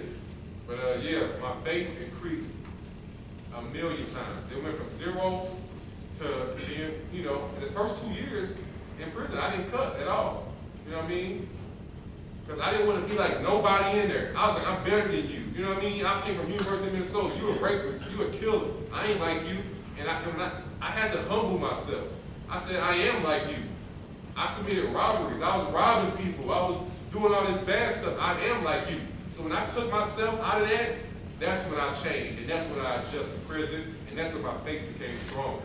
So yeah, my faith definitely, without him, it ain't nothing, man. Believe that. You still go to church now? Yeah, I still go to church. I haven't been since my last chemotherapy because when you, like you said, your immune system, when it's down, you can't be around people. So I couldn't be around people because if I get sick, when I get the cold, anything, it's not just I got the cold, I got to go to the ER. I got to go to KU because this stuff can kill me. You know what I mean? This can kill me. So I haven't been there since, but when I get in remission, I plan on going back, I plan on going to church and living my life that way. What was your key motivation in your life? My key motivation was change, man. Like, I was at the bottom. When I was in the hole, I was at the bottom. The hole is, like I said, isolation. I did 32 days in there. When you was going to take a piss, I was in there. When you was going out with your girlfriend, I was in there. When you was taking a shower, I was in there. When you was going to football practice, I was in there. I was sitting in that same spot, turned 21 in there. So my motivation then was change. And all I wanted was a chance. Just like how y'all got this y'all chance. You know what I mean? Some of y'all gonna mess it up truthfully, and some of y'all not. You know what I mean? That's just how it goes. You know what I mean? And my key motivation was change because I knew that I could be better. I knew that I could be better and I had the potential to. So I told myself that every workout I did, no lie, every workout I did, I was going to run across the line. Every time I go in the weight room, I was going to do my full reps and I was going to do every single one. I don't care how tired I was. You know what I mean? Because I appreciated it, man, and I wanted it, and that was the reason for my change. You know what I mean? For wanting to be better. Because it don't get much worse than being in a hole in a level 5 maximum security prison for over a month. You know what I mean? It don't get much worse than that. That was my low point, but I needed it. What's up, bro? Are you the only one that's holding for? No, actually, I'm glad you said it. My so-called friend, he actually wrote a deposition on me. A deposition is when they sit down with the prosecutor and the lawyer. A lot of y'all don't know these terms. I don't want to know these terms, trust me. You sit down with a deposition. So my lawyer asked him a question, and his lawyer, and the prosecutor sit right there and kind of like dictate the questions. He said that I was the leader, which I wasn't. He organized the whole thing. He said I was the leader. He said he was scared of me because he seen me kill somebody before. So so he did a year. I did 4.5 years, and the other guy didn't even get charged. So I got the butt end of the deal and did the least. But everything happens for a reason. Now, tell me this ain't a bitch, man. Tell me. While I was still in prison, he got locked back up. You know what he got locked up back up for? Possession of a gun, and a jar of marijuana. You know how much time he got that? No, he got light, but he got double what I did. Double. So I'm telling you, karma is a mug, you hear me? And that was my friend. I grew up with him since the 2nd grade. Everybody gonna turn on you when it comes to that time. I promise you. I guarantee you. You think you got friends? Let somebody say 25 years. You're gonna say your name, your date, your social security, everything you know about that man, you're gonna give up. You know, and I can't blame him. I can't blame him. They were doing 30 years at that man. You know what I mean? I was doing 30 years. So yeah, he's still in prison now. The other one, there's another coincidence. The other one that got away, he just left the state. Guess how much time he doing in prison? 30 years. You know what he did? He was selling cocaine to an undercover police officer and shot him. 30 years in Illinois prison. You know what I did? I wrote both of them a letter. Tell them I wish them the best and I'm grinding. And I ain't mad at y'all for nothing. You know what I mean? I just wish y'all the best. So that's, you know, that's just what I did, man. You know, they turned their back on me, but I'm bigger than that. You know, I use that. You know what I mean? So you got to put something else. Yeah. What's up, bro? How long do you have until like you get in a position? get PET scans next week. And that's my test. They think it was a 45, just to let y'all know, it was a 45 to 55% chance that I was going to be alive after this. The doctor came in and said, you got 45 to 55% chance to live. Can you imagine that, man? You just came off the football field, grinding with your brothers, and this person said you got a 45 to 55% chance to live. Thank God I landed on the 55% chance side. You know what I mean? Because the last PET scan, everything was going away. And they feel like when I walk away from this, I'm gonna be alive. You know what I mean? I just had a friend that just died. We just sat down the other day. You know what I mean? We talked for 2 hours. He told me all the insecurities. He was doing chemotherapy for 28 days straight. He was telling me all the insecurities. He said he used to be 220 pounds. He said, I'm taking on this fight like a big dog. I said, you are, bro. I didn't know that 2 weeks later he was going to be given 6 months. And he died 3 days after that in his sleep. That's a different fight, y'all. That's a different fight. That's a different fight that y'all don't know nothing about. Like I said, a lot of y'all came here from under y'all mama. You know what I mean? Straight from under y'all moms. There ain't nothing wrong with that. But that's a different fight. So appreciate what you got, man, because it's a blessing to be here. Somebody, what's up, bro? Right here. Where are you doing after college? Well, I kind of, that's the thing. When I was in prison, I planned out my life. You know what I mean? So when cancer hit me, it took everything away. It kind of threw my world in a loop. You know what I mean? I don't know if I can play football. Football was a part of the story.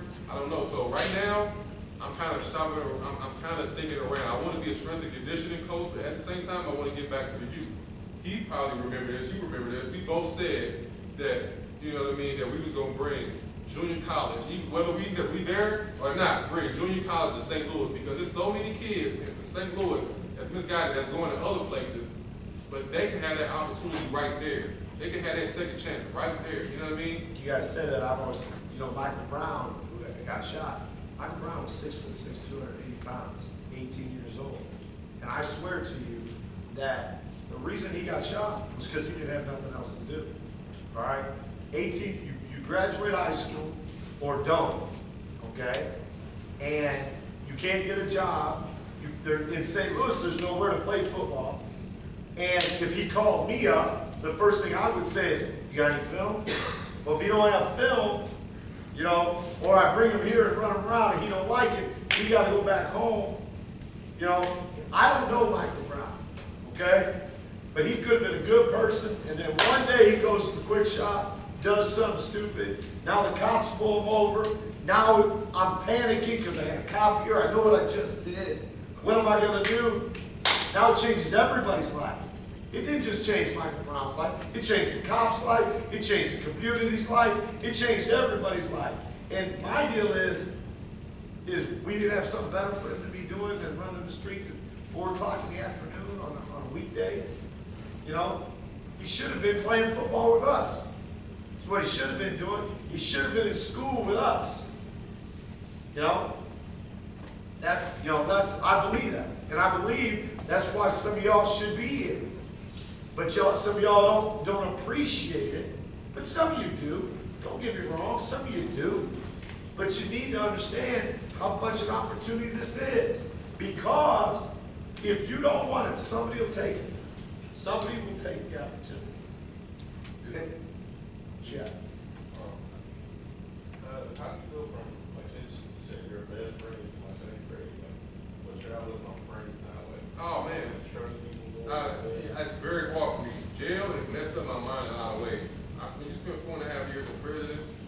I had to deal with every issue by closing the door and dealing with it. A lot of y'all can go party and drink. I had to sit there and deal with life, especially on 32 days in the hole, and especially on my birthday when I was 21 in the hole. You know what I mean? It changed my view of people because I knew friends were people that wanted the best for me. You know what I mean? People that wanted the best for me, but people that were gonna ride for me in a positive way and let me know where I messed up at. You know what I mean? At first it was whoever was to do stupid stuff with me.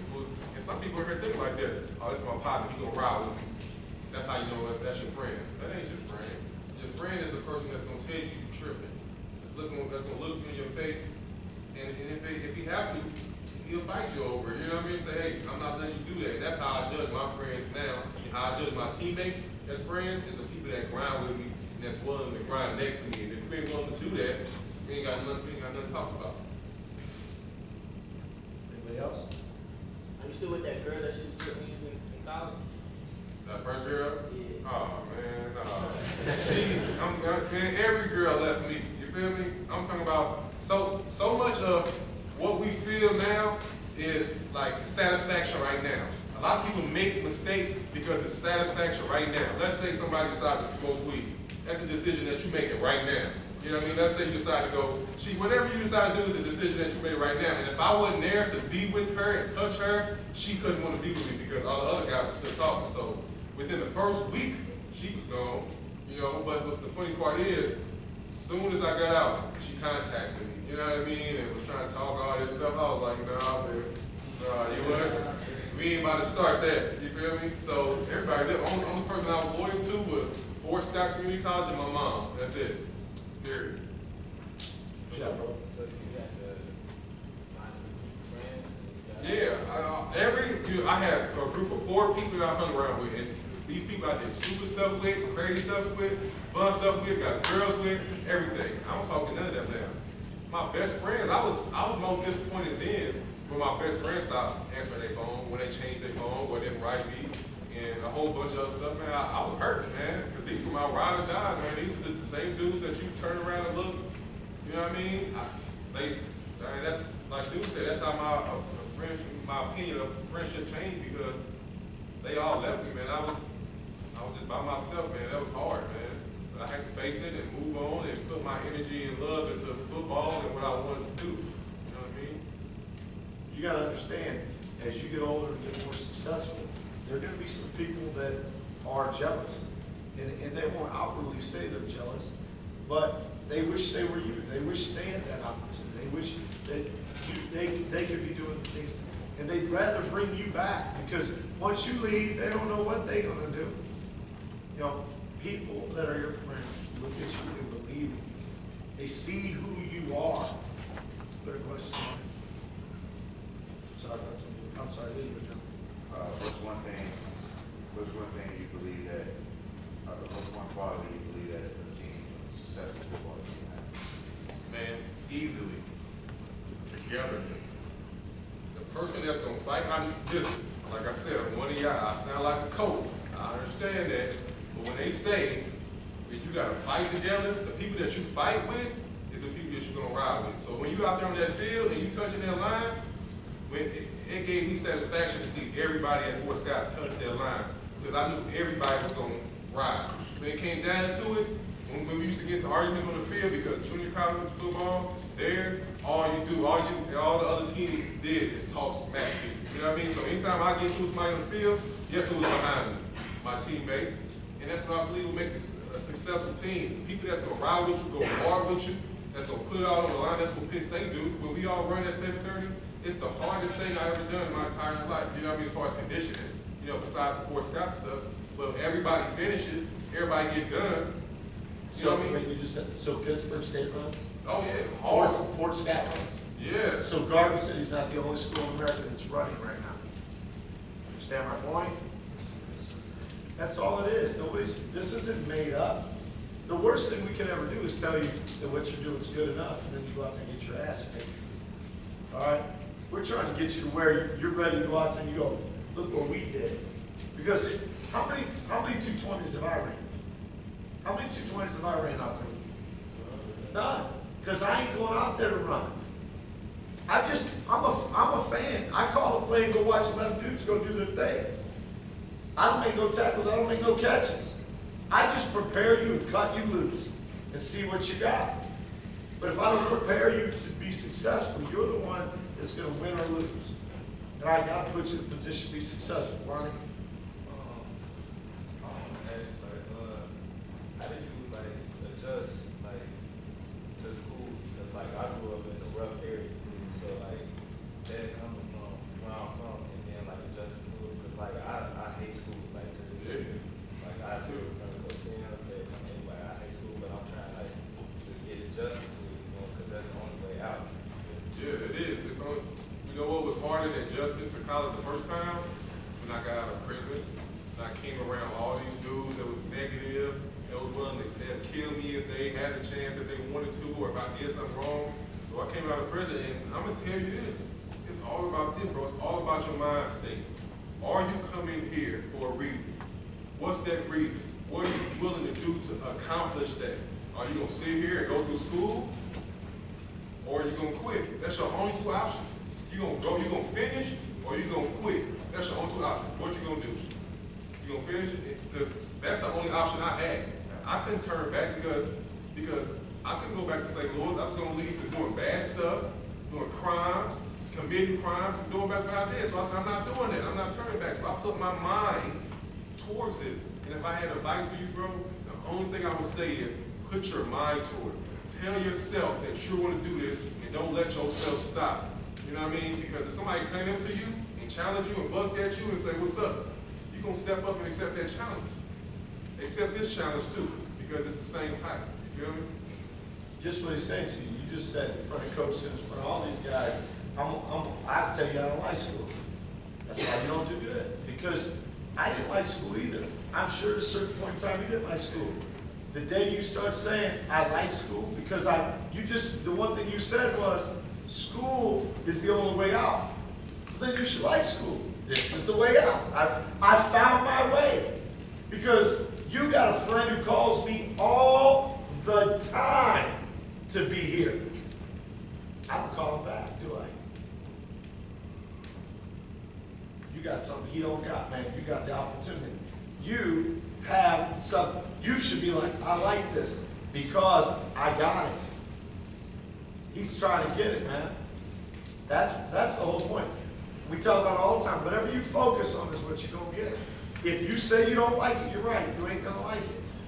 If you say you don't like running, you're right. You ain't going to like it. But if you change your mindset and say, this is what's going to make me great. You know, you don't know. His running might have set him up for his battle with chemo.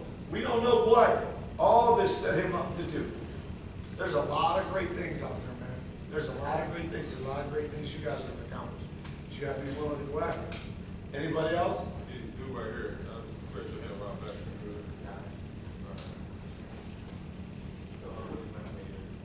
Well, my major is corporate wellness, and my minor is exercise science. So, like I can do a lot of things with it, but you know, I fully haven't grasped what I'm gonna do yet. This cancer rocked my life. It still turned my life upside down, and it kind of threw a wrench in my plans. So, I can be a strength and conditioning coach, you know what I mean, or kind of like a physical educator or something like that, you know, along that line, you know what I mean? But like I said, I'm strong mentally, and it ain't nothing that's gonna stop me from tucking that line. You feel me? Nothing. And soon, I believe, soon as y'all start telling yourself that, that's when you'll take the next step. I'm telling you. Go ahead. Somebody behind right here. Yeah. You were in prison, did you write this up when you were incarcerated? No, my way of channeling stuff, yeah. Funny thing is, I remember my girlfriend broke up with me after a year and a half, and you know what I mean? She told me that basically, you know, I knew she was talking to somebody else because I told her to, but I remember when she left me, I remember going to my cell, closing the door, because that was my 2 hours out. The first 10 minutes after she broke up with me, I closed my cell, and I didn't even give a damn about the 22-hour lockdown. I've been locked down 24 hours. I went in the cell, closed the door, and it was 8:30. Before I blinked, it was 1:30. I just sat there and zoned out. My girl that I love left me, I zoned out. So my way of dealing with stuff was sitting in the cell, closing the door, and cutting everything out.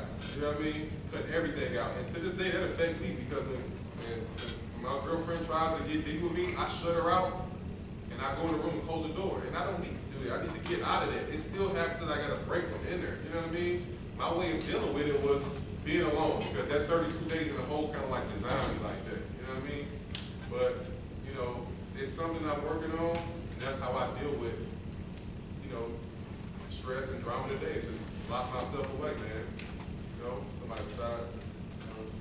When you first went to jail, did you think about playing football again, or?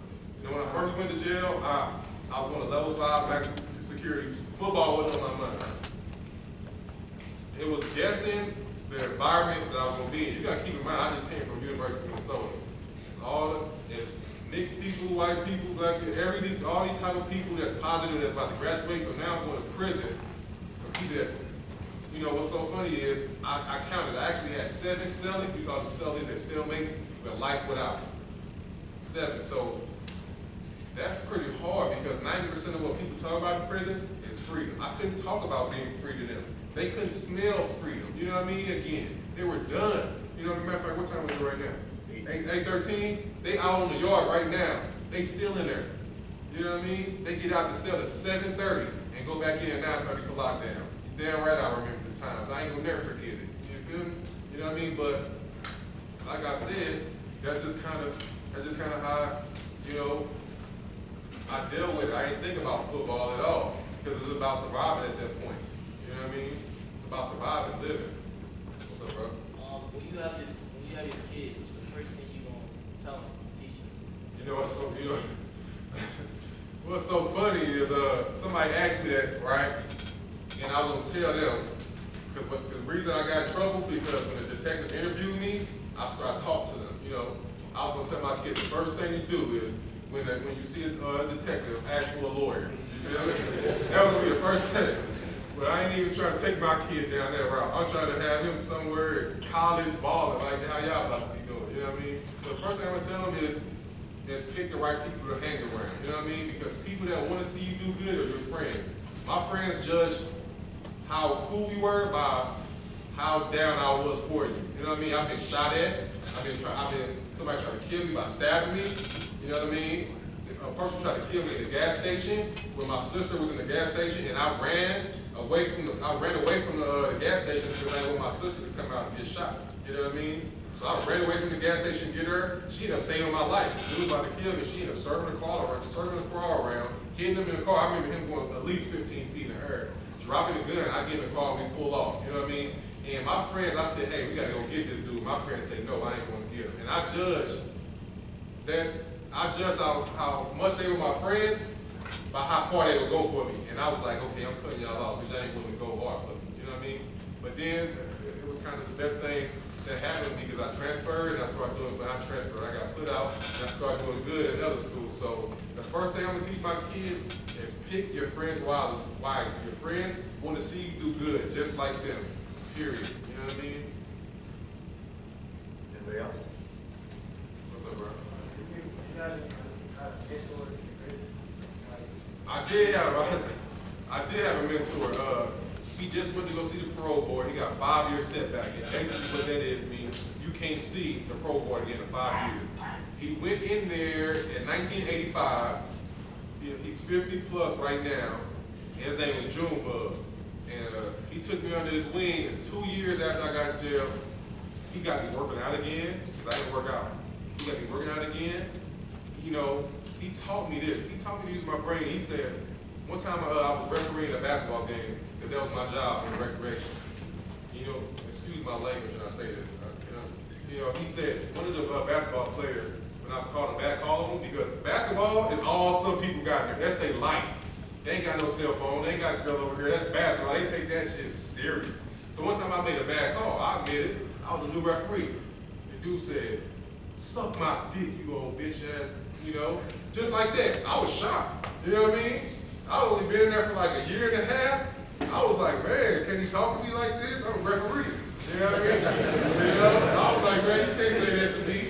You know what I mean? I did text him. I gave him a text, but he ain't heard. You know what I mean? He actually had his boys waiting outside for me, but that's another story. You know what I mean? I ain't gonna talk about that.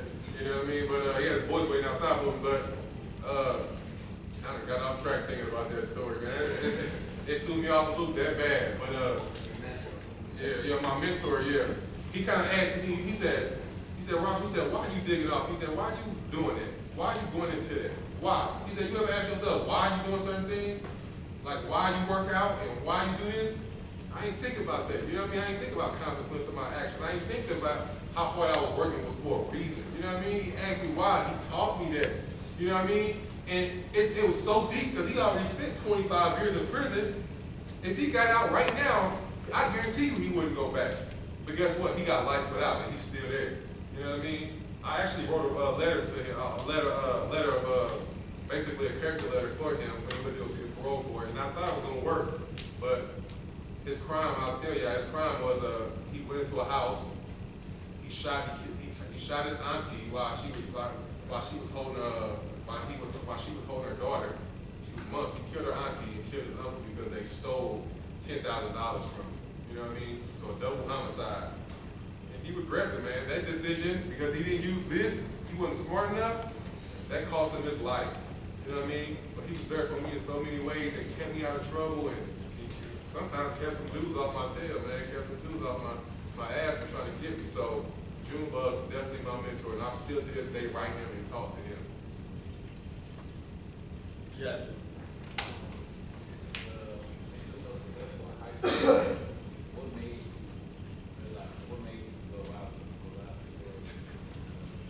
Man, I don't know. Bro. I straight don't know. You know what I mean? I have no idea why I was out there robbing people. I was robbing people, man. You understand that? I can't imagine doing that today. I can't imagine. I was out there robbing people. I was running in drug houses and robbing people because I knew they wasn't gonna tell. You feel me? Who you gonna call the police on yourself? You gonna go to jail. You feel me? So I was out there doing stupid stuff, and guess what? Going to high school, walk around as the number 7 recruit in the country. Nobody know I'm doing this. It's like Dr. Jekyll and Mr. Hyde. I don't know why I did it. I did it because, matter of fact, I do. I did it because I wanted to fit in with them. You know what I mean? Because I say, these are my friends. They want the best for me. Once I seen that deposition that he wrote on me, said I killed somebody before, that he was scared, that's why I said, there's no such thing as friends, man. I mean, it is such thing, but he wasn't a good friend. They had the same going for them, or What'd you say? they had the same going for them, or was it No, I was the only one. One of them was in Peoria. The reason why we did the robbery was because the guy in Peoria, Illinois, came back and said, hey, my baby mama on my ass, I need some money. I said, all right, man, I got this football going without a drive, I will drive it. And I ended up paying the biggest price for it, man. And that's just how it happens. That's a cutthroat game. And y'all don't want nothing to do with that. I promise you. Because if you get mixed up in that system, they'll lose you. And they don't care. I promise you that. But, yeah. Who else? Somebody over here? Got something? I was just gonna ask, do you think, how do you prepare for it, prepare to, I can't be Yeah. JUCO was harder than Division II. JUCO is gonna be the hard. If y'all go to the next school, y'all go see junior college. It's tougher because now you gotta mold your mind. Some people in here are quitters. Some people in here are tired. Not everybody, but some people. He's gonna teach you to mold your mind. That's why he's pushing you. Like I said, I'm not a coach. I'm one of y'all. That's why he's pushing you to mold you, man. This man that came to see me in prison. Do you understand that? I was in an orange jumpsuit when this man see me. You think that's coaching? You think that's running 220s right there? That ain't got nothing to do with 220s. That got something to do with that man coming to see me in prison, looking me in my eyes, just like how he look at every single one of y'all eyes right here. You know what I mean? So you telling me I ain't gonna bust my ass for that man? I ain't gonna bust my ass because that man gave me a second chance? You feel me? You can do it too, man. Every single one of y'all, man. Every single one of y'all. What's the name? Oh, everybody ignored me at first. They didn't know how to act. Teachers, it was like, what was going on? But then, once time went on and they see that I was graduating and getting a full-ride scholarship, everybody was behind me. Everybody was wishing me the best. And the day I got sentenced, I'll never forget it. I didn't tell nobody I was going to jail. One person called me. I told one person I was going to prison. And next thing you know, the whole state knew. The whole state knew. And everybody in high school was cool about it, but this is the funny part. When I left college, when I was going to jail to get locked up, that's when it acted different. I went out on the practice field with my teammates to say goodbye to everybody. Nobody looked at me. These are the same people I was partying with the week before. I was out drinking with, going out, kicking it with the girl. Nobody said nothing to me. Not the coach, nobody. And one of the reasons why I wanted to be a strength and conditioning coach because the only person that said something to me was the strength and conditioning coach. He said, man, I'm praying. And this dude ain't never spoke to me a day in his life. He couldn't stand me. You know what I mean? Because I came in late a couple times. He came up to me and said, man, I'm praying for you, man, and I wish you the best. The only person. So people turn your back on you when you go through certain things, but You hear that, but you already said no. He goes, the guy was always, he couldn't stand it because he came in late a couple times. But then when it got hard, that was the guy who gave him his back. You know, that's what strength and conditioning coaches, you know, they're always trying to train you and stuff like that. And what you'll find out about if you coach play Division I and stuff like that, a lot of the reason why a lot of the guys didn't want to talk to him because they don't want to lose theirs. If I associate with him, I'm gonna lose mine. So they don't care. They don't. You know, that's the point. There's guys in this room that have been in Division I schools, and they'll tell you, you know, when things go bad, it goes bad. All right? He's all right. He's all right. You know, but the reality is this: is you always will find out who your friends are by their action, and who's there for you when you need somebody there for you, and this and that. But you know what? Here's another thing too, though. You need to deserve friends. You know, and I'll say this to him too. You know, he did it. He said it. You know, them people, you know, they moved on because people move on. You know, people move on. You know, you have to deserve that people now. You know, and that's what he's done, man. He deserves it. And you know, that's where we're at now. Anybody else got a last question? what was the one thing that got you through over the trial? Besides praying, man, using my brain, man, using my head. Besides praying, I had to literally think my way through prison. Because it was a different world. It truly is a different world. There ain't no cell phones, there's no tweet, texting, Instagram, Snapchat, none of that. It's straight you in prison and you looking at yourself every day. So what I had to do was just use my brain and say, hey, the wrong decision in there can cost me 10 years extra on my sentence. So I said, put myself around the right people, you know what I mean? Put myself in the right environment. What's that? The weight room. They had a big softball field on the outside. Boy, I would run every day. I didn't take one day off. Like I said, the CEOs used to mess with me and said, no, you can't do this today. Go. For no reason. You know what I mean? CEOs used to tear up my cell. Once a month, they did it to everybody. They tear up the cell, turn everything in there upside down once a month. And you got to go in there, put a smile on your face, and put it back together. So what got me through it is just saying, Robert, you can do it. Telling yourself, you can do it. And every single person in here, man, can do it, man. Every single, I'm not saying every single person here going to NFL. Every single person in here can touch a line or run, man. I'll guarantee you because there's people out there going through harder fights. You know what I'm saying? But yeah, that answers your question, bro. Let's go last one, before this wrapped up. Go ahead, you ask me. What's the initial thought I went to the hole, and before I went to the hole, isolation, I told myself every day I didn't know what was going on. I slept in till like noon. I just was a big body walking around. When I went to the, because I was scared. I didn't do nothing because I was fear. I didn't want to put my hopes into working out and not get anybody to take me into school. I was scared. So when I went to the hole, I had to face all my fears. You know what I mean? I had to look in the mirror and say, what do I want to do? And am I willing to do it? That's when I set up the L drill in my cell. So the final straw was the hole, man. I had to look at myself because at that moment I wasn't happy with myself. I never told nobody this. I actually contemplated suicide while I was in there. You know what I mean? I thought it would be better, the world would be better without me. You know what I mean? Because that's how I was disappointed with myself. But then I had to sit in there. And I just had to accept reality and say, hey, I'm going to be better. I'm going to be better than the decisions that I made. And that's when I started using my brain. And like I said, I know I said this a million times. I'm not here as a coach. I'm here as one of y'all, man.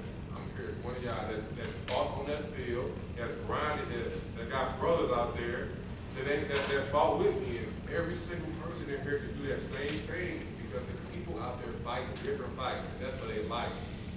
You understand? That's pretty much it. All right, we'll give him a hand here in a second, but let's make sure we're on the same page. It's 8:28 right now, okay? Coaches, this is what I want. At 8:45, I want all the offensive players out on the track to do their run today. They'll run from 8:45 to 9:45, and they'll go to study hall from 9:45 to 10:45, okay? Right now, at 8:45, I want the defensive players to go to study hall, and they'll be study hall from 8:45 to 9:45. They'll be on the track at 9:45 to run from 9:45 to 10:45. Now, we'll be doing 55s.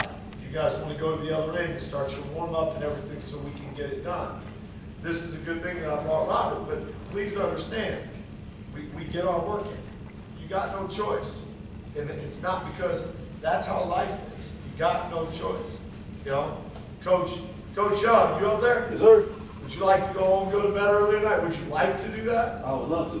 All right, but are we going to? Not at all. We got work to do. You know what I'm saying? What time did you get here this morning? About 4:35. 4:35. Okay? And what time are we here tomorrow? Tomorrow what? Tomorrow we're 6 gonna a.m. freeze it. Be here about 6:45. No, tomorrow's 6 ways, so we got 5. Wait, What's what's the But here's the point. We always get our work in. Okay, we always get our work in. If it's studying, if it's working out, that's what makes us different. Can everybody be like us, man? That's the thing. Can everybody be like us? Can everybody be a college graduate? Can everybody be a great football player? Can everybody get a scholarship? Now, my 345 group, all right, there was linebackers and running backs in there. You will come out with your group and you will go straight to the 55s. You will run 20 55s, and then you will be done. Does anybody not know what they're doing right now? So everybody knows what they're doing. Returners come out with their side of the ball. Does that answer your question, Alex? Robert, I got him a hotel room, so he'll be around. He may be at workouts, he may want to go get something to eat, but he'll be around hopefully, so you can shake his hand or something like that. But you got about 16 minutes, so let's get where we gotta go.